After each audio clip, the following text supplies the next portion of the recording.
नमस्कार दोस्तों, कैसे हैं आप सब लोग। इंडिया के सबसे बड़े चैनल अनअकैडमी पे आपका सबका स्वागत है।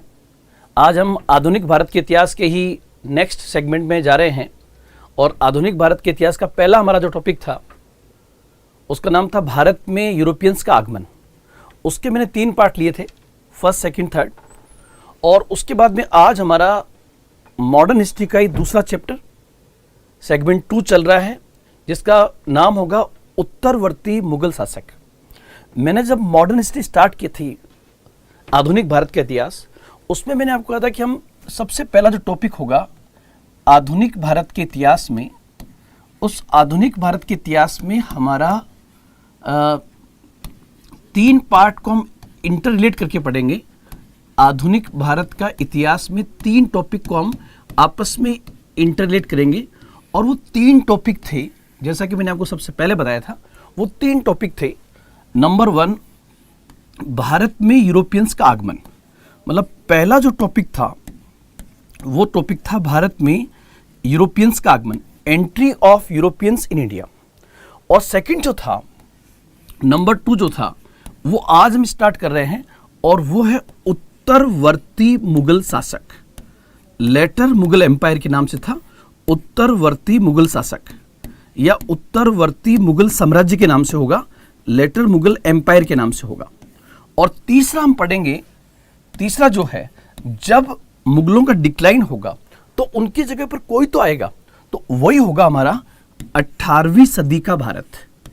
वो होगा 18वीं सदी के भारत या 18वीं सदी का भारतीय राज्य कौन कौन से आए उस समय पर। ये हमारा तीसरा टॉपिक होगा जो हम नेक्स्ट क्लास में लेंगे। आज हमारा जो टॉपिक होगा वो होगा लेटर मुगल एम्पायर, उत्तरवर्ती मुगल साम्राज्य। इससे पहले मैं बताना चाहूंगा कि किस प्रकार भारत में यूरोपियंस आए। वो यूरोपियंस एक एक करते भारत में व्यापार के दृष्टिकोण से आए, लेकिन ऐसी क्या परिस्थितियां रही कि बाहर से आने वाले चंद लोग जो व्यापारी की शक्ल में भारत में आए और भारत में स्टैब्लिश हो गए पॉलिटिकल रूप से। उसका सबसे बड़ा कारण था मुगलों का पतन, the decline of Mughal empire. और जब मुगलों का डिक्लाइन हुआ और उनकी जगह पर जो नए राज्य आए, वो राज्य आपस में लड़ते थे, इसलिए यहाँ पर बाहर से आने वाली यूरोपियन कंपनियों को इनमें हस्तक्षेप करने का मौका मिला और जल्द ही इन्होंने भारत में अपना साम्राज्य स्थापित कर दिया। तो आज हमारा टॉपिक जो होगा वो होगा उत्तरवर्ती मुगल साम्राज्य। ये आज हम इस टॉपिक को ले रहे हैं, लेटर मुगल एम्पायर को। तो मैंने हेडिंग डाल दी यहां पर, उत्तरवर्ती मुगल साम्राज्य। उत्तरवर्ती मुगल साम्राज्य, लेटर मुगल एम्पायर के नाम से होगा उत्तरवर्ती मुगल साम्राज्य। सबसे पहले उत्तरवर्ती मुगल साम्राज्य को हम पढ़ें, उससे पहले थोड़ा सा मैं आपको मुगल एम्पायर को समझाना चाहूंगा। जो मुगल एम्पायर जो था उसमें सबसे पहले आप देखो, अगर मैं बात करूं मुगल एम्पायर की, तो जो मुगल साम्राज्य था, अगर थोड़ा सा आप जो मुगल साम्राज्य है, इस मुगल साम्राज्य को मध्यकाल में पढ़ेंगे। हमारे पास आधुनिक भारत के इतिहास में लेटर मुगल एम्पायर है, उत्तरवर्ती मुगल साम्राज्य होगा आधुनिक भारत में, और मुगल एम्पायर जो होगा, मुगल साम्राज्य जो होगा, वो होगा मध्यकाल के अंदर। मुगल साम्राज्य की स्थापना बाबर ने की, इसलिए मुगल साम्राज्य जो स्टार्ट होता है वो बेसिकली 1526 से शुरू होगा। मुगल साम्राज्य 1526 से होगा। बाबर के बाद उसका बेटा हुमायूं, और हुमायूं के बाद एक थोड़ा सा फेज जो है यहाँ पर वो आता है बेसिकली अफगान वंश का, जिसका संस्थापक शेरशाह सूरी था।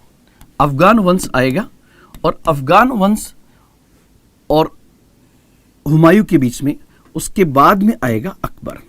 तो आप लोग ध्यान रखना कि जो मुगल साम्राज्य को एस्टैब्लिश किया है, रियल फाउंडर जो था वो अकबर था।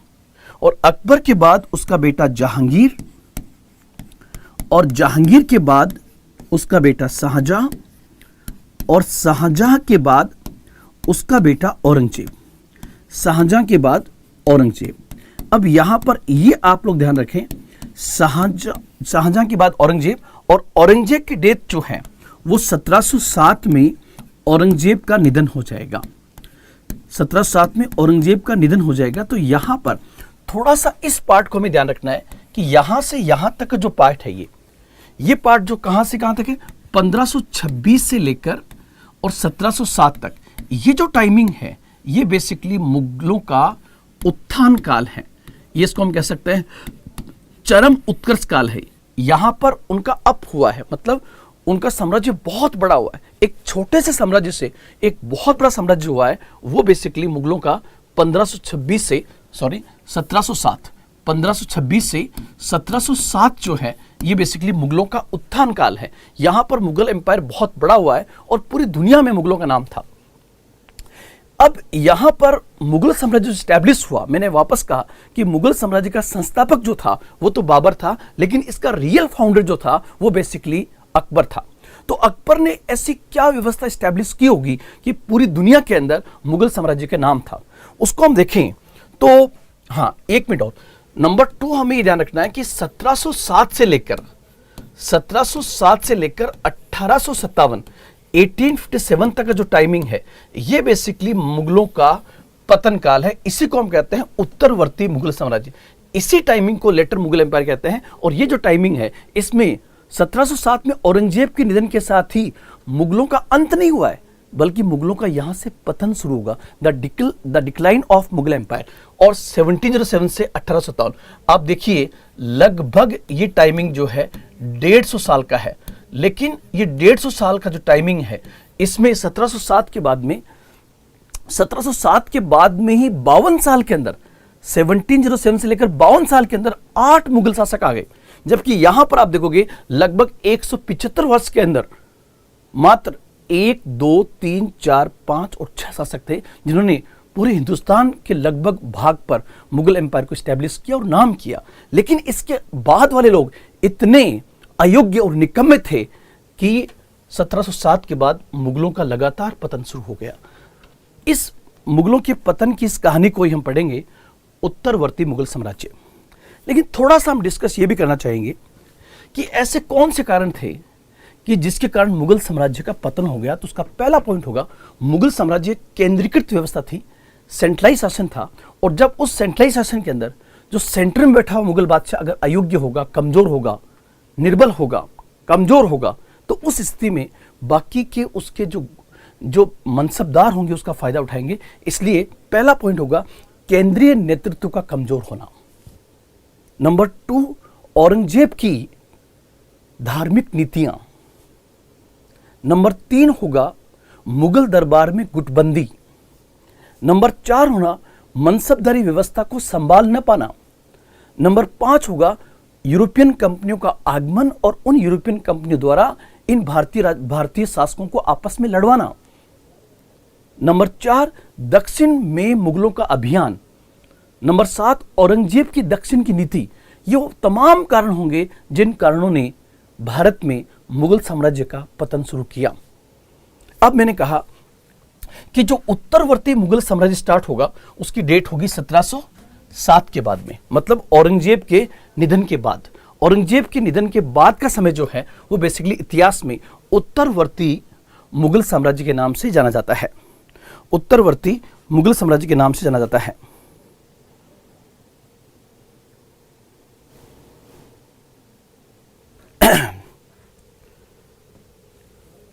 उसके बाद में अब उत्तरवर्ती मुगल साम्राज्य जो है, उत्तरवर्ती मुगल साम्राज्य जो है, लेटर मुगल एम्पायर जो है, उस उत्तरवर्ती मुगल साम्राज्य में सबसे पहला जो है आपका क्वेश्चन बन सकता है कि उत्तरवर्ती मुगल साम्राज्य लेटर मुगल एम्पायर जो है उसके शासकों का सही क्रम क्या है।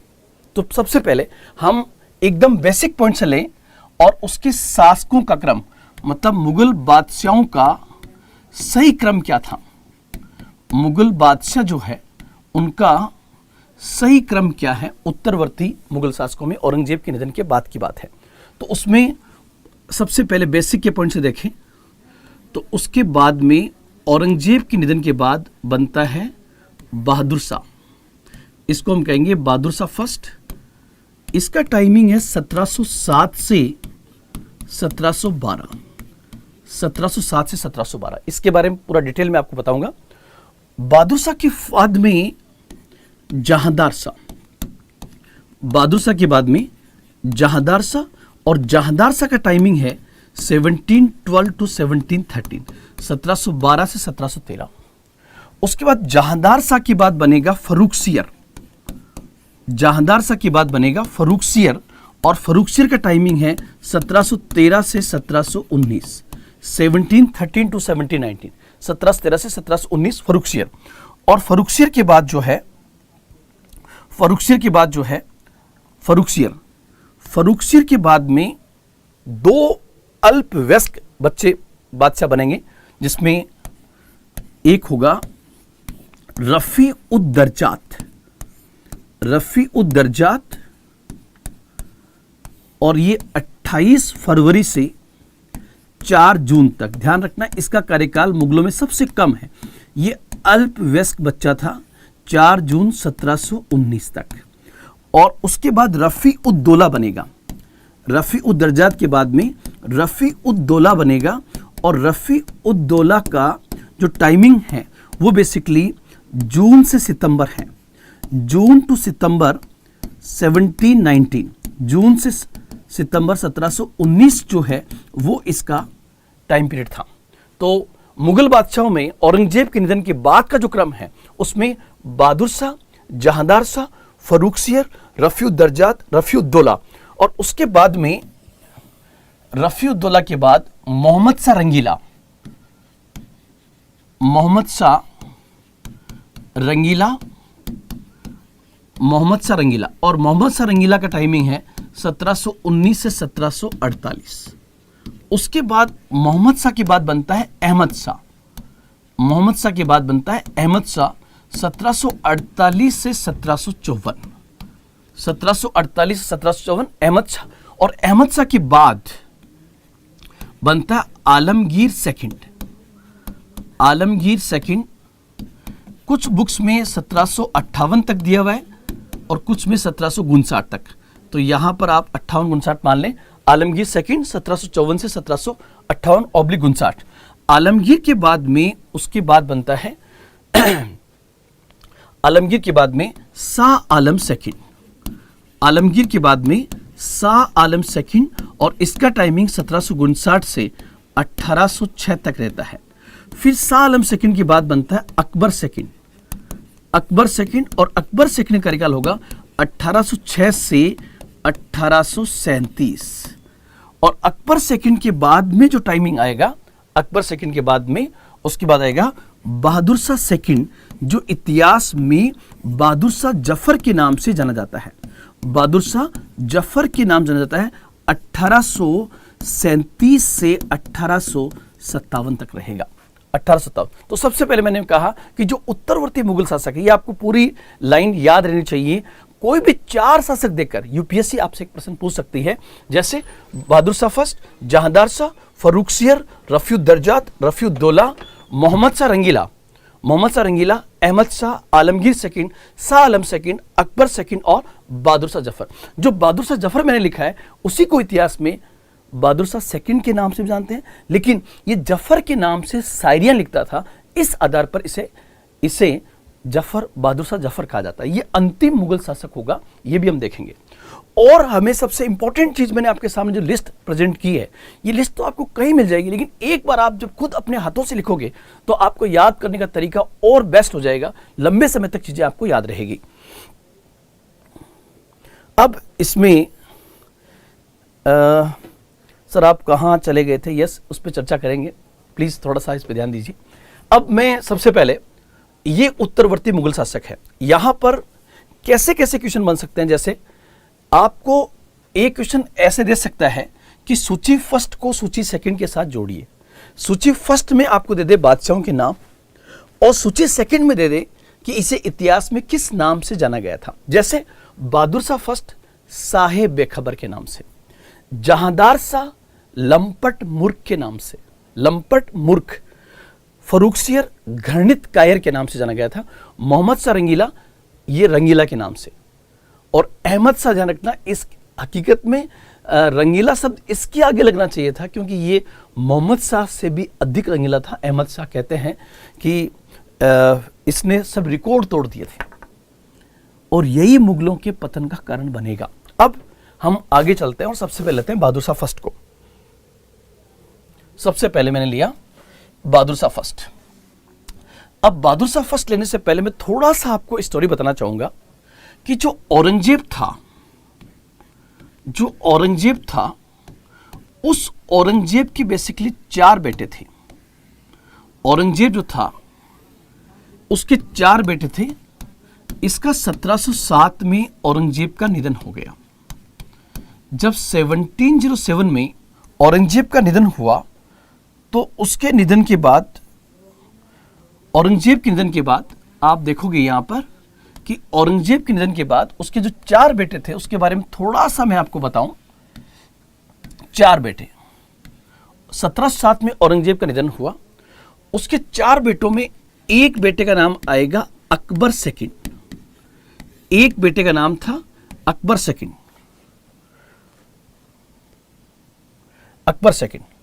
अकबर सेकंड के बारे में जैसा कि आप लोग जानते हो, अकबर सेकंड औरंगजेब से विद्रोह करता है और दक्षिण भारत में वो भाग जाता है। उसके बाद में उसका नाम आता नहीं है। जब औरंगजेब मरा तब उस समय 3 बेटे उसके पॉलिटिक्स में सक्रिय थे। उसमें से सबसे बड़ा बेटा जो था उसका नाम था मुअज्जम। सबसे बड़े बेटे का नाम था मुअज्जम। जो उससे छोटा था उसका नाम था आजम, मोहम्मद आजम। जो उससे छोटा था उसका नाम था मोहम्मद आजम। और तीसरा बेटा जो था उसका नाम था कामबख्श। तीसरा बेटा जो था उसका नाम था कामबख्श। तो आप लोग यहां पर ध्यान रखें, 1707 में औरंगजेब का निधन हुआ। औरंगजेब के निधन के बाद उसके 3 बेटों के मध्य उत्तराधिकार के लिए संघर्ष होता है। आप यहां पर एक बिंदु और भी ध्यान रखें कि मुगलों के पतन का एक कारण यह भी था कि वहां पर उत्तराधिकार का कोई नियम नहीं था। यह तय नहीं था कि कौन बनेगा, सबसे बड़ा बेटा बनेगा या सबसे योग्य बनेगा, और अगर योग्य बनेगा तो योग्य की क्या मानदंड होंगे, यह तय नहीं था। जिस समय औरंगजेब मरा उस समय मुअज्जम जो था यह बेसिकली काबुल का गवर्नर था। उस समय यह काबुल का सूबेदार था। सूबेदार कहते हैं वह अधिकारी जो उस प्रांत के लॉ एंड ऑर्डर का ध्यान रखता था, कानून व्यवस्था का ध्यान रखता था। सूबेदार प्रांत के पॉइंट से एक महत्वपूर्ण पद का नाम था। मोहम्मद आजम जो था वो उस समय गुजरात में था, मतलब ये गुजरात का सूबेदार था। ये जो है गुजरात का गवर्नर था। और कामबख्श जो था ये बेसिकली इसको दक्कन के अंदर भेजा गया था। तो ये इनकी तीनों की पोजीशन है। ये तीनों की पोजीशन है। अकबर सेकंड जो था इसने औरंगजेब के समय ही, इससे पहले ही ये विद्रोह कर चुका है। इसने तो विद्रोह कर दिया था बहुत पहले, इसलिए इसका नाम तो आप यहां पर ये उत्तराधिकार के संघर्ष में नहीं है।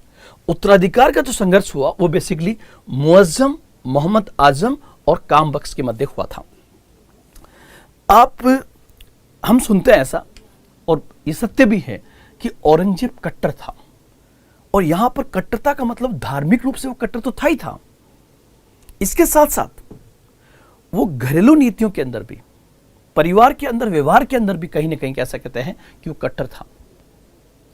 कहते हैं कि एक बार जब दक्षिण भारत के अभियान पर औरंगजेब था तब मुअज्जम ने केवल ये बात कही कि पिताजी हमें गोलकुंडा पर हमला क्यों करना चाहिए। इस प्रश्न के उत्तर में उसने मुअज्जम को लगभग 12 साल तक ग्वालियर की जेल में बंद रखा था। इसलिए मुअज्जम औरंगजेब के नाम से ही कांपता था।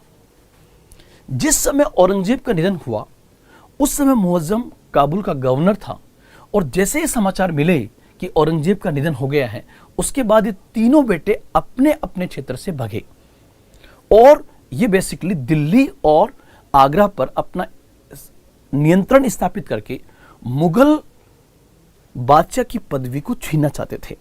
इस क्रम में मुअज्जम और आजम के बीच के अंदर 1707 में एक युद्ध हुआ जिसे इतिहास में जजऊ का युद्ध कहते हैं। ये एक बार मध्य प्रदेश पीसीएस में क्वेश्चन पूछा गया है कि जजऊ का युद्ध किनके मध्य हुआ था। तो 1707 में मुअज्जम और मोहम्मद आजम के बीच में जजऊ का युद्ध हुआ था। मुअज्जम और आजम के बीच में 1707 में जजऊ का युद्ध था। और जजऊ कहां पड़ता है? जजऊ बेसिकली आगरा और भरतपुर धौलपुर के मध्य है। आगरा और भरतपुर के मध्य एक जगह है जजऊ, जहां पर मुअज्जम और मोहम्मद आजम के बीच में लड़ाई होती है। और उस युद्ध में मुअज्जम ने मोहम्मद आजम को पराजित कर दिया, मतलब इसने पराजित कर दिया। किस युद्ध में? तो आप लिखना जजऊ के युद्ध में। और काम बख्श जो था इसको 1709 के अंदर 1709 में दक्षिण भारत में इसको पराजित कर दिया गया था। ये बात बादशाह बनने की बात की है, तो ध्यान रखना। इसमें औरंगजेब के निधन के बाद उसके उत्तराधिकार के संघर्ष में कौन जीतेगा या कौन लीड लेगा, तो उसका नाम था मुअज्जम। वो था मुअज्जम। अब अगर हम आए तो यहां पर सबसे पहले मैंने हेडिंग डाला और लिखा बहादुर शाह फर्स्ट। मैंने यहां पर लिखा बहादुर शाह फर्स्ट। अब दोस्तों यहां पर ध्यान रखना कि बहादुर शाह फर्स्ट मैंने रखा, तो चाहे आप यूपीएससी की तैयारी कर रहे हो और चाहे किसी भी एग्जाम की तैयारी कर रहे हो, सबसे पहले आपका फाउंडेशन जो है, आपका बेस बहुत ही मजबूत होना चाहिए। तो सबसे पहले बेसिक के पॉइंट्स हमें ध्यान रखें कि बहादुर शाह फर्स्ट के अंदर हमें बेसिक पॉइंट्स कौन से ध्यान में रखने चाहिए, बेसिक क्वेश्चंस कौन से ध्यान में रखने चाहिए। तो उसको अगर हम देखें तो बेसिक पॉइंट से यहां पर हमें क्या क्या पॉइंट ध्यान रखने चाहिए। सबसे पहले बहादुर शाह फर्स्ट के अंदर नंबर 1, बहादुर शाह फर्स्ट का रियल नाम क्या था? तो इसका नाम था मुअज्जम। इसका वास्तविक नाम जो था वो था, इसका वास्तविक नाम मुअज्जम था। पहला पॉइंट, पहला वास्तविक नाम मुअज्जम। नंबर 2 सेकंड पॉइंट जो है, इसका कार्यकाल में यहां लिख देता हूं 1707 से 1712। एक तरीके से औरंगजेब का बेटा था और औरंगजेब का बेटा होने के नाते ये राजकुमार हुआ। लेकिन ध्यान रखना, ये राजकुमार रहते रहते बूढ़ा हो गया, मतलब ये लगभग 63 वर्ष की उम्र में मुगल बादशाह बनता है। और 63 वर्ष मतलब एक प्रकार के बुढ़ापे की एज है ये। और 63 की एज में आदमी क्या करेगा? तो यहां पर इसके पॉइंट्स ध्यान रखना कि एक क्वेश्चन ये आता है कि निम्नलिखित में से किस मुगल बादशाह ने समझौतावादी नीति का अनुसरण किया था, कॉम्प्रोमाइज पॉलिसी। तो यहां पर हम ध्यान रखें कि इसने किस प्रकार की नीति को अपनाया था, तो उत्तर होगा समझौतावादी नीति का अनुसरण किया। कॉम्प्रोमाइज पॉलिसी इसने अपनाई थी, समझौतावादी नीति को इसने अपनाया था। नंबर 4, इसी के टाइम में एक पॉइंट आएगा साहू की रिहाई। ये हम अलग से भी मैं आपको समझाऊंगा कि साहू की रिहाई का यहां पर क्या मतलब है। एक बिंदु होगा साहू की रिहाई। नंबर 5, इसने सिखों के 10वें गुरु गुरु गोविंद सिंह के साथ, सिखों के 10वें गुरु गुरु गोविंद सिंह के साथ मेल मिलाप की नीति अपनाई और उन्हें उच्च मनसब प्रदान किया था। गुरु गोविंद सिंह जो सिखों के 10वें गुरु थे, उनको उच्च मनसब प्रदान किया और उनके साथ मेल मिलाप की नीति अपनाई थी। लेकिन गुरु गोविंद सिंह के बाद कोई गुरु नहीं होता है और सिखों का जो नेता बंदा बहादुर बना, उसके साथ इसके संबंध अच्छे नहीं थे। इसलिए कहते हैं कि बंदा बहादुर के साथ जो अभियान चल रहा था, उसी अभियान में फरवरी 1712 में ये सिख नेता था गोविंद सिंह के बाद में। कहते हैं कि बंदा बहादुर के साथ संघर्ष में ही फरवरी 1712 में इसका निधन हुआ था। सबसे पहले हमें बहादुर शाह फर्स्ट के पॉइंट से कौन कौन से बिंदु याद रखने चाहिए। इसका वास्तविक नाम मुअज्जम था।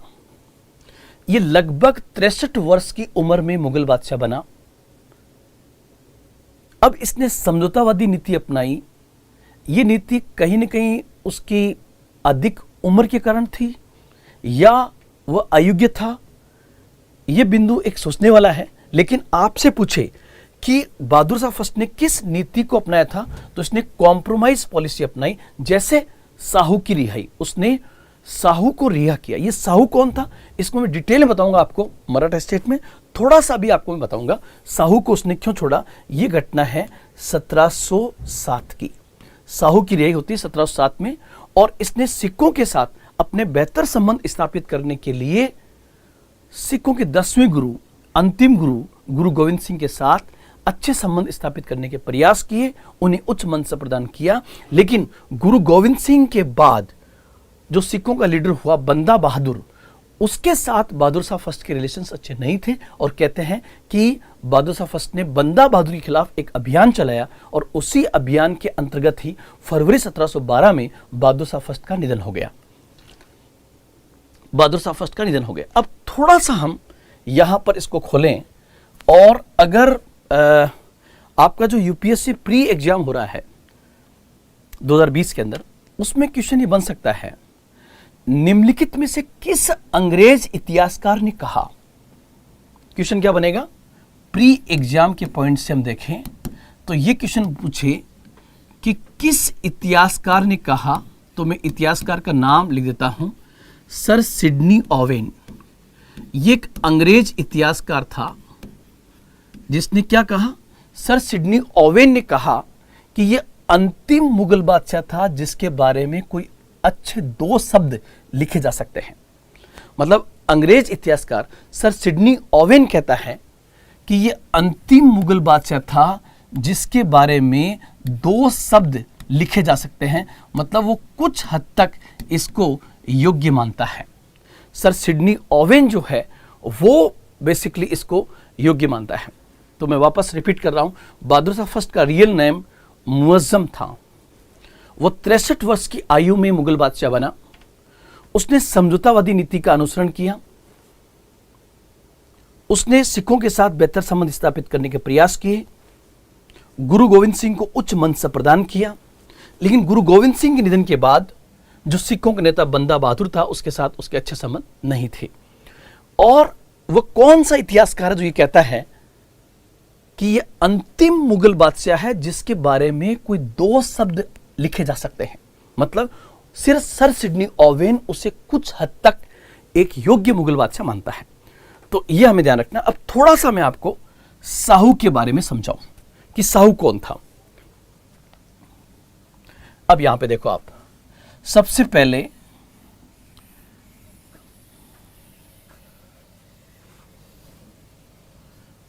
आप देखो, इस जगह पर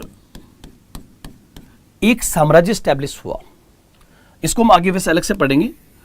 उस साम्राज्य का नाम था मराठा स्टेट, मराठा राज्य।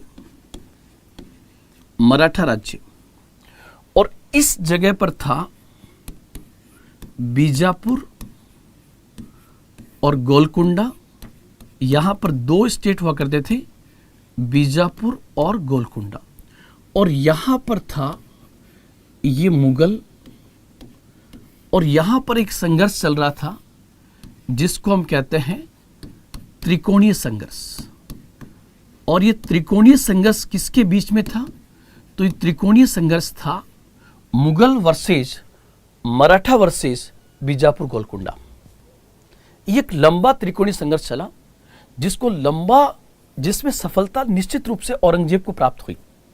अब औरंगजेब क्या करता है कि औरंगजेब ने 1786 के आसपास बीजापुर और गोलकुंडा का विलय भी मुगल एम्पायर में कर लिया था। 1786, 87, 88 के अंदर बीजापुर गोलकुंडा का विलय भी कर लेता है। तो अब आप अगर देखोगे तो यहां पर केवल ये पार्ट रह गया कि यहां पर मुगल और यहां पर मराठे।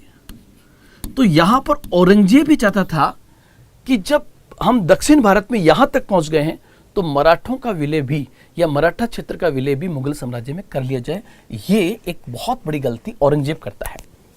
अब देखो यहां पे कि मराठा स्टेट का संस्थापक जो था वो बेसिकली शिवाजी थे, और शिवाजी जो है इनका कार्यकाल 1774 से 1780, और उसके बाद शिवाजी का बेटा था संभाजी।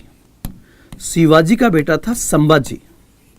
संभाजी कार्यकाल 1780 से 1789, और संभाजी के बाद जो है संभाजी को औरंगजेब मरवा देता है। संभाजी को औरंगजेब मरवा देता है, और मरवाने के बाद संभाजी का बेटा था साहू। उस साहू को औरंगजेब अपने साथ में मुगल दरबार में ले जाता है। मतलब साहू का जो लालन पालन हुआ है ये बेसिकली मुगलों के दरबार में हुआ है। तो वापस शिवाजी, संभाजी और साहू, संभाजी की हत्या जो है वो बेसिकली औरंगजेब करवाता है, इसलिए मराठे जो है वो मुगलों के दुश्मन बन जाते हैं।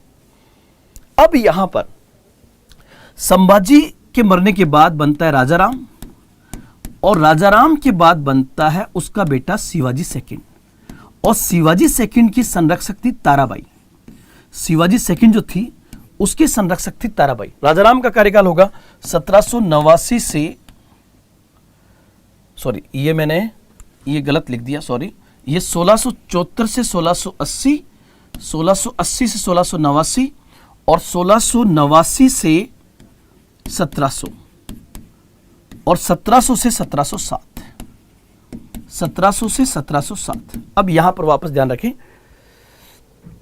अब यहां देखें वापस कि शिवाजी 1674 से 1680, संभाजी 1680 से 1689, और साहू जो है ये मुगलों के दरबार में है। मतलब साहू यहां पर होगा, साहू यहां पर होगा। मैं इसको सेकंड पेज पे दिखाऊं आपको कि यहां पर ताराबाई होगी, और ताराबाई का झगड़ा चल रहा होगा मुगलों के साथ में, इसलिए यहां पर मुगल क्या करेंगे, साहू को रिहा कर देंगे ताकि ताराबाई और साहू आपस में लड़ ले।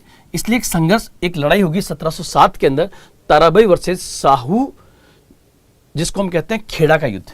ये 1707 का खेड़ा का युद्ध होगा, इसको हम अलग से पढ़ेंगे। तो यहां पर ये टॉपिक आपको कम समझ में आएगा, जब हम मराठा स्टेट पढ़ेंगे तो वहां पे मैं आपको समझाऊंगा। जस्ट यहां पर ये बताने के लिए कि बहादुर शाह फर्स्ट ने साहू जो शिवाजी का पोता था, संभाजी का बेटा था, उसको रिहा क्यों किया, ताकि मराठों को आपस में लड़ाया जा सके। और यहां लड़ाने के लिए ताराबाई जो शिवाजी सेकंड की संरक्षक थी, उनकी ताराबाई और साहू के बीच में खेड़ा का युद्ध 1707 में होता है, जिसमें साहू की जीत हुई। और इस प्रकार बहादुर शाह फर्स्ट की एक प्रकार की विजय थी कि उसने मराठों को आपस में ही लड़वा दिया था। तो ये पॉइंट मेरा यहां पर था। नेक्स्ट हम उसके आगे चलते हैं।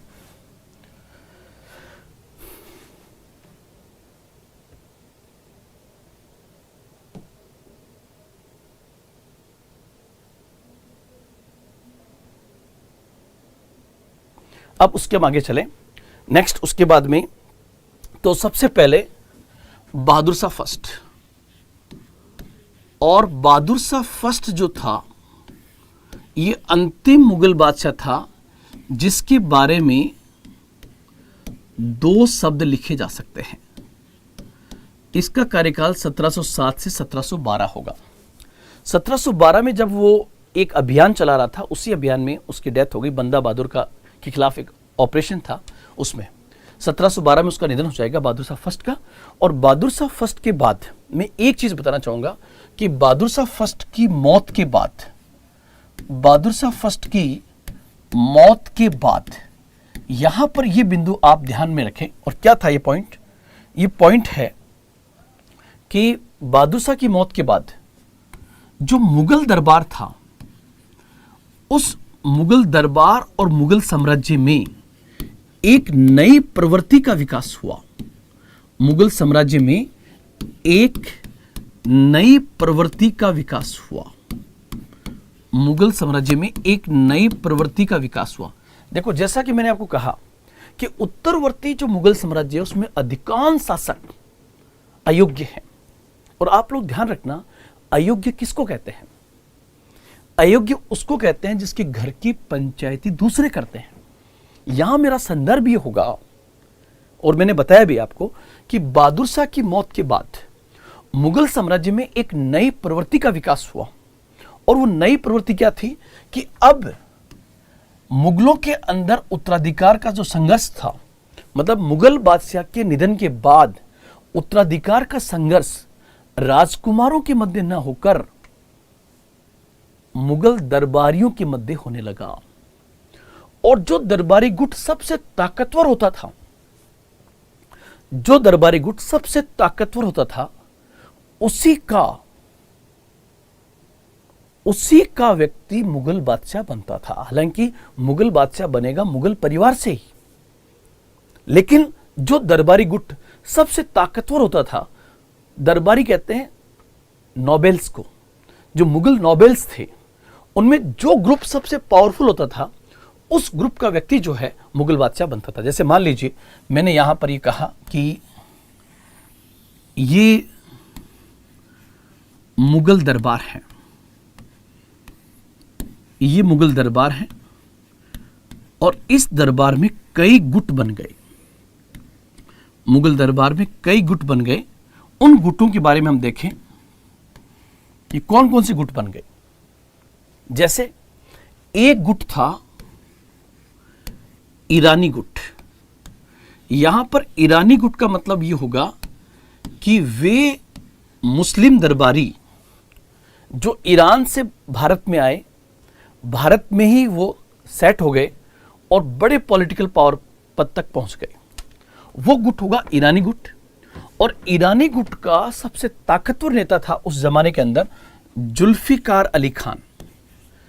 ईरानी गुट का सबसे ताकतवर नेता था जुल्फिकार अली खान।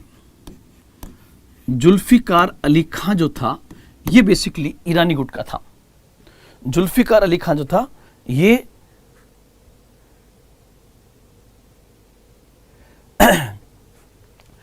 ईरानी गुट का जुल्फिकार अली खान था।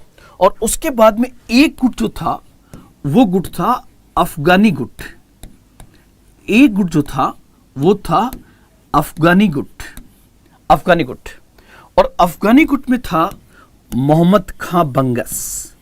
ये बेसिकली मोहम्मद खां बंगस जो था, इसमें दो आते हैं, मोहम्मद खां और मोहम्मद खां बंगस। ये बेसिकली अफगानी गुट का था। एक था हिंदुस्तानी गुट। हिंदुस्तानी गुट का मतलब होगा वे मुस्लिम दरबारी जो भारतीय मुसलमानों से थे और मूलतः इंडियन थे, वो उसको कहते हैं हिंदुस्तानी गुट। और हिंदुस्तानी गुट के अंदर सबसे ताकतवर थे दो भाई। हिंदुस्तानी गुट में दो भाई बहुत ताकतवर थे, जिनको इतिहास में सैयद बंधुओं के नाम से जाना जाता है। इतिहास में सैयद बंधुओं के नाम से जाना जाता है। और सैयद बंधु थे अब्दुल्ला खां। अब्दुल्ला खां, इसका वास्तविक नाम हसन था, ध्यान रखना। इसका रियल नेम क्या था? हसन खां। और सैयद बंधु में दूसरा नाम था हुसैन, हुसैन अली। और ध्यान रखना, इस्लाम के अंदर हसन हुसैन जो मोहम्मद साहब के नवासे थे, उनका बड़ा नाम है, वो नहीं है ये तो बहुत बात की बात है। लेकिन कई भाइयों के नाम ऐसे रखे जाते हैं हसन हुसैन। तो ये भी एक का नाम हसन है, एक का नाम हुसैन है। जो हसन था वो इतिहास में किस नाम से पहचाना गया? अब्दुल्ला खां के नाम से। ये हिंदुस्तानी गुट के थे, सैयद बंधुओं के नाम से जानते हैं। और इतिहास में इनकी पहचान भारत में होती है किंग मेकर के नाम से। इन्हें किंग मेकर के नाम से जाना जाता है, मतलब राजा बनाने वाले। इन्हें इतिहास में किंग मेकर के नाम से जाना जाता है। और उसके बाद में एक गुट होगा तुर्कानी गुट। तुर्कानी गुट कौन होगा? कि वे मुस्लिम दरबारी जो बेसिकली मध्य एशिया, मतलब उज्बेकिस्तान, तुर्कमेनिस्तान, यहां से आके भारत में बसे, वो कहलाएगा तुर्कानी गुट। और तुर्कानी गुट का सबसे ताकतवर व्यक्ति होगा निजाम उल मुल्क, निजाम उल मुल्क। और ध्यान रखना, निजाम उल मुल्क का रियल नेम था चिनकलिच खान, जो मैं आपको आगे बताऊंगा, हैदराबाद स्टेट के अंदर। तो मैंने जो शुरू किया वो क्या किया कि बहादुर शाह की मौत के बाद मुगल साम्राज्य में एक नई प्रवृत्ति का विकास हुआ। अर्थात अभी तक मुगल बादशाह की मौत के बाद जो झगड़े थे वो राजकुमारों के मध्य हुआ करते थे, लेकिन क्योंकि बादशाह अयोग्य तो उसके बेटे उससे भी ज्यादा अयोग्य, इसलिए मुगल दरबारियों को मुगल बादशाह के चयन में हस्तक्षेप करने का मौका मिल गया। और इसमें जो मुगल दरबारी गुट सबसे अधिक ताकतवर होता था उसी का व्यक्ति मुगल बादशाह बनता था। इस क्रम में बहादुर शाह की मौत के बाद मुगल दरबार में 4 गुट बने, जिसमें एक था ईरानी गुट। और आप यह भी ध्यान रखना कि इस्लाम के अंदर शिया और सुन्नी, पूरे इस एपिसोड के अंदर अगर कोई शिया गुट था तो बेसिकली ईरानी गुट था। और आज भी आप लोग ध्यान रखना, दुनिया में सबसे बड़ा शिया देश जो है वो ईरान माना जाता है। तो ईरानी गुट जो था, और ईरानी गुट का सबसे ताकतवर जो लीडर था उसका नाम था जुल्फिकार अली खान, उसका नाम था जुल्फिकार अली खान। उसके बाद अफगानी गुट का मोहम्मद का बंगस और मोहम्मद खान, 2 है ये, मोहम्मद का बंगस और मोहम्मद खान। इसी प्रकार से हिंदुस्तानी गुट का बहुत पावरफुल रहा सैयद बंधु, जिन्हें भारत के इतिहास में किंग मेकर के नाम से जाना जाता है। उसके बाद तुर्कानी गुट निजामुल मुल्क। थोड़ी सी कहानी में आपको बताना चाहूंगा कि बहादुर शाह की मौत के बाद जहांदार शाह बना।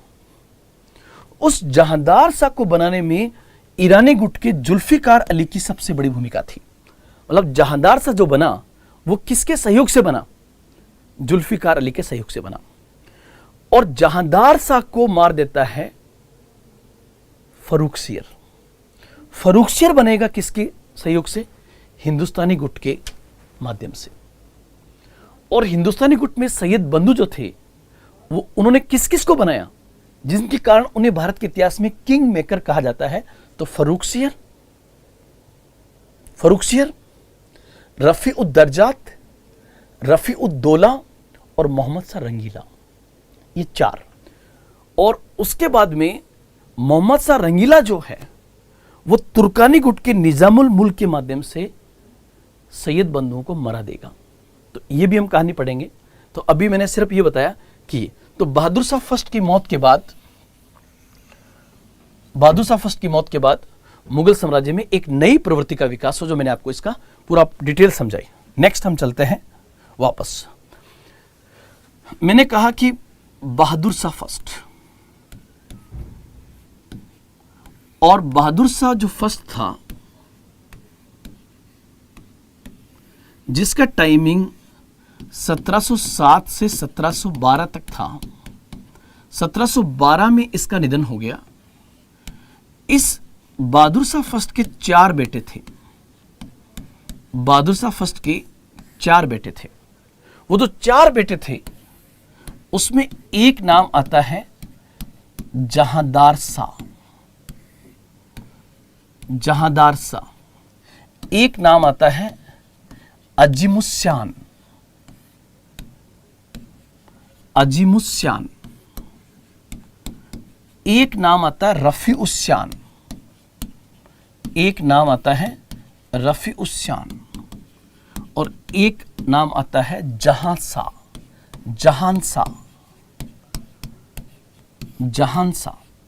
मतलब वापस मैं रिपीट कर रहा हूं कि जो बहादुर शाह फर्स्ट, जैसे मैंने वहां समझाया था औरंगजेब के निधन के बाद उसके 4 बेटे, यहां पर बहादुर शाह फर्स्ट के बाद उसके 4 बेटों के बीच में उत्तराधिकार का संघर्ष हुआ। इस उत्तराधिकार के संघर्ष में आपको ये जानकर शायद हैरानी हो कि ये इतने निर्लज थे, इतनी शर्मनाक घटना थी कि बहादुर शाह फर्स्ट को मरे हुए लगभग 1 महीना बीत गया, उसको दफनाया नहीं गया, बल्कि उत्तराधिकारी कौन बनेगा इसको लेकर ये चारों बेटे 1 महीने तक संघर्ष करते रहे। मतलब उसको 1 महीने बाद दफनाया गया। इस बात से हमें इस बात का पता लगता है कि कितने निर्लज थे। उसमें कामयाब कौन रहा? तो उसमें कामयाब रहा जहांदार शाह, जो 1712 1713 मतलब लगभग इसका कार्यकाल 1 साल के लगभग होगा। किसका? जहांदार शाह का। और जहांदार शाह किसके सहयोग से बना? तो उत्तर होगा ये जहांदार शाह जो बना ये बेसिकली जुल्फिकार अली के सहयोग से बनता है। ये जुल्फिकार अली के सहयोग से बना, जो बेसिकली किस गुट का नेता था? ईरानी गुट का नेता था। ये ईरानी गुट का नेता था। जहांदार शाह के कार्यकाल में आपके एग्जाम में क्वेश्चन क्या बन सकते हैं? जहांदार शाह के पॉइंट से। तो जहांदार शाह के पॉइंट से नंबर 1 क्वेश्चन बन सकता है, जहांदार शाह ने भी मेल मिलाप की नीति को जारी रखा। इसने राजपूतों के साथ बेहतर संबंध स्थापित किए। आमेर के राजा जयसिंह को इसने मिर्जा राजा सवाई की उपाधि प्रदान की और उसे मालवा का गवर्नर नियुक्त किया। इसने मारवाड़ के राजा के साथ भी बेहतर संबंध स्थापित करने के प्रयास किए। और सबसे ज्यादा जो आपके प्री के पॉइंट से क्वेश्चन बनता है यहां पर, वो बनता है कि जहांदार शाह के समय में एक नई व्यवस्था की शुरुआत की गई थी। उस नई व्यवस्था को इतिहास में कहते हैं इजारा व्यवस्था, इजारा सिस्टम। उस नई व्यवस्था को इजारा व्यवस्था के नाम से जाना जाता है, IJARA, इजारा व्यवस्था के नाम से जानते हैं, इजारा सिस्टम। अब इजारा व्यवस्था क्या थी? तो जहांदार शाह के समय शुरू की गई, जहांदार शाह के समय शुरू की गई भू राजस्व इकट्ठा करने की एक प्रणाली, जिसमें लैंड रेवेन्यू को ठेके पर दे दिया गया। कई जगह बुक्स में आता है इसमें कृषि को ठेके पर दिया गया। यहां कृषि को ठेके पर देने का मतलब होगा कृषि क्षेत्र से आने वाली राजस्व व्यवस्था को वसूलने के लिए उसे ठेके पर देना, contract basis land revenue system. वो सिस्टम किसने शुरू किया था? इजारा व्यवस्था जहांदार शाह के समय। और ये सब कुछ करने वाला व्यक्ति कौन था? तो यहां पर उत्तर आएगा जुल्फिकार अली खां के सहयोग से बना था। इसलिए उस समय सबसे अधिक किसकी चलती थी? तो जुल्फिकार अली खान की चलती थी।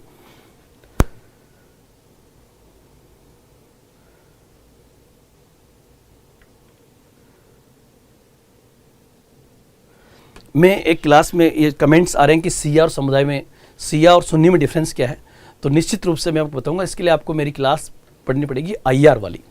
उसमें मैं ईरान को और जब सऊदी अरब को पढ़ाऊंगा तब निश्चित रूप से आपको उसके बारे में बताऊंगा। अब ध्यान रखना, बहादुर शाह फर्स्ट का बेटा जहांदार शाह, और जहांदार शाह के खिलाफ लगातार मुगल दरबार में षड्यंत्र हो रहे होंगे। उन्हीं षड्यंत्रों का ये शिकार होगा और जहांदार शाह मारा जाएगा। मरवाने की भूमिका किसकी होगी? तो अजीमुशान का बेटा था फर्रुखसियर। वो फर्रुखसियर जो है सैयद बंधुओं की मदद से मुगल बादशाह बनेगा। तो नेक्स्ट जो आपका होगा वो होगा जहांदार शाह के बाद मुगल बादशाह कौन बना? तो आपका उत्तर होगा फर्रुखसियर। लेकिन फर्रुखसियर में आप पॉइंट्स ध्यान रखना, इसका टाइमिंग जो है 1713 से 1719 तक था। किसका? फर्रुखसियर का। फर्रुखसियर का टाइमिंग जो है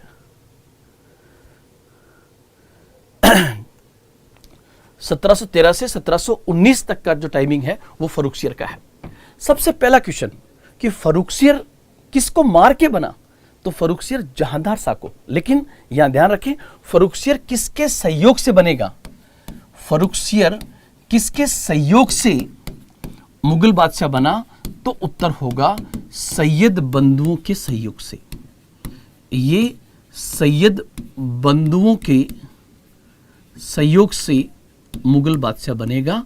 और फर्रुखसियर जो है, देखो, बहादुर शाह फर्स्ट साए बेखबर, जहांदार शाह लंपट मूर्ख, और फर्रुखसियर इसको इतिहास में जानते हैं घृणित कायर के नाम से। इसे इतिहास में किस नाम से जानते हैं? घृणित कायर के नाम से। किसके सहयोग से बना? सैयद बंधु के सहयोग से। सैयद बंधु हिंदुस्तानी गुट के थे, जो 2 भाई थे, उसमें से एक का नाम था हसन और एक का नाम था हुसैन। हसन और हुसैन। हसन जो था वो किस नाम से इतिहास में ज़्यादा फेमस है? तो अब्दुल्ला खां के नाम से। और एक था हुसैन अली। अब्दुल्ला खां और हुसैन अली, अब्दुल्ला खां और हुसैन अली। अब आप देखो कि सैयद बंधुओं के सहयोग से बना, और सैयद बंधुओं को, हसन को मतलब अब्दुल्ला खां को उस मुगल बादशाह ने अपना क्या बना लिया? वजीर बना लिया। और हुसैन अली को बनाया उसने अपना मीर बख्शी। इसको अपना वो मीर बख्शी बनाता है। दोस्तों यहां पर ये इतनी लंबी कहानी है किसकी? सैयद बंधुओं के बीच की और फर्रुखसियर के बीच की। क्या कि फर्रुखसियर सैयद बंधुओं की मदद से बना और सैयद बंधुओं को उसने बड़ा पद दे दिया, वजीर मतलब मुगल बादशाह का प्रधानमंत्री, उसको वजीर का पद दे दिया। और उसको मीर बख्शी जो सेना का बड़ा अधिकारी होता था, सेना संबंधी कार्यों का, वो बनाया हुसैन अली को। यहां पर यह गौरतलब बात है क्या कि फर्रुखसियर मुगल बादशाह बनने के बाद सैयद बंधुओं के हस्तक्षेप को पसंद नहीं करता था, और जबकि दूसरी ओर सैयद बंधु हर समय उसके हर मामले में हस्तक्षेप करते थे। यहीं से फर्रुखसियर के दिमाग में बात आई कि यार कैसे करके सैयद बंधुओं को रास्ते से हटाया जाए, अर्थात फर्रुखसियर हर समय सैयद बंधुओं को मारने की सोचेगा। जब सैयद बंधुओं को मारने की सोचेगा तो इस क्रम में सैयद बंधु भी फर्रुखसियर को ठिकाना लगाने की सोचेंगे। तो वो हम इसको बिल्कुल डिटेल में पढ़ेंगे कि वो काम किस प्रकार से होगा, क्योंकि फर्रुखसियर का एक व्यक्ति और खास था, मीर जुमला, जिसके बारे में कहते हैं कि फर्रुखसियर ने उसको यहां तक आदेश कर दिए कि मीर जुमला के आदेश जो होंगे, मीर जुमला के जो शब्द होंगे, मीर जुमला के जो हस्ताक्षर होंगे, वो बादशाह के हस्ताक्षर होंगे। इससे सैयद बंधुओं और फर्रुखसियर के बीच का तनातनी बढ़ जाएगी। और इतिहास में यहां पर एक गौर करने वाला बिंदु है कि सैयद बंधुओं ने मराठों की मदद से फर्रुखसियर को मरा दिया। ये एक प्रकार की नमक हरामी थी। तो यहां पर आप ध्यान रखें, फर्रुखसियर से एग्जाम में क्वेश्चन क्या क्या बनेंगे। अगर हम प्री के पॉइंट से देखें, तो फर्रुखसियर जो है उससे आपके पास फर्रुखसियर से क्या क्या क्वेश्चन बन सकते हैं, इसके बारे में डिटेल में आपको कल बताऊंगा। लेकिन 3-4 शब्द आप जान लीजिए, हम चर्चा कल करेंगे फर्रुखसियर में। फर्रुखसियर इसका कार्यकाल 1713 से 1719 तक था। यहां पर एग्जाम के पॉइंट से नंबर 1, ये किसकी मदद से बना था? तो उत्तर होगा सैयद बंधुओं की मदद से। एक मैंने आपको अंग्रेज जब पढ़ाया था बताया था कि अंग्रेजों को फर्रुखसियर ने एक बहुत बड़ा अधिकार पत्र दिया था, जिसे ईस्ट इंडिया कंपनी के अधिकारों का मेग्ना कार्टा कहा जाता है। वो जारी हुआ था 1717 में, 1717 के अंदर, 1717 जिसको दस्तक के नाम से, क्या कहते हैं उसको? दस्तक के नाम से। इसी प्रकार से 1719 के अंदर, 1719 में इसने मराठों के साथ में दिल्ली समझौता किया था। ये दिल्ली समझौता क्या था, इसको मैं डिटेल में बताऊंगा आपको जब मराठों वाला चैप्टर में पढ़ेंगे। तो फर्रुखसियर सैयद बंधुओं की मदद से बना। 1717 में इसने ईस्ट इंडिया कंपनी को अधिकार पत्र दिया, जिसे इतिहास में दस्तक के नाम से जानते हैं। दस्तक को मैंने आपको पिछली बार क्लास में समझाया था, आप उसके लिए वीडियो नंबर 1 आप देखें उसका, आधुनिक भारत के इतिहास का। और इसी प्रकार से दिल्ली समझौता में आपको मराठों वाले चैप्टर में बताऊंगा। और फर्रुखसियर के टाइम के अंदर ही सैयद बंधु जो है इसकी हत्या करवा देंगे। ये एक प्रकार की नमक हरामी होगी। तो ये जो मैंने आपको आज उत्तरवर्ती मुगल साम्राज्य पढ़ाया, इसको हम कल और आगे कंटिन्यू रखेंगे। क्लासेस अब लगातार होगी आपकी, उसमें कोई ब्रेक नहीं आएगा। इंशाल्लाह बहुत अच्छा करेंगे। जय हिंद, जय भारत।